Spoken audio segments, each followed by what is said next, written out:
Hi everyone! Ngayon pa lang tayo kakain. Brunch tsaka lunch. Anong oras na? Mag-alas 2 na. Kain tayo. Thank you. Ulam ko ay pork steak.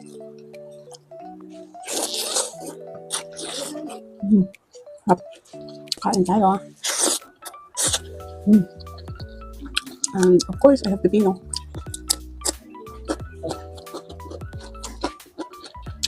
So mga ganitong ulam guys, yung karne na na walang sabaw. Ng adobo.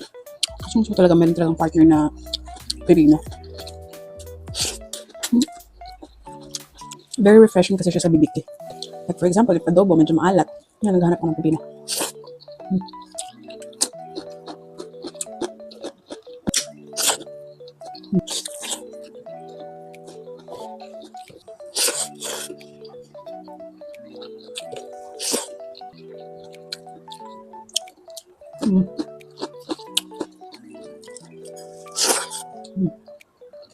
Hop.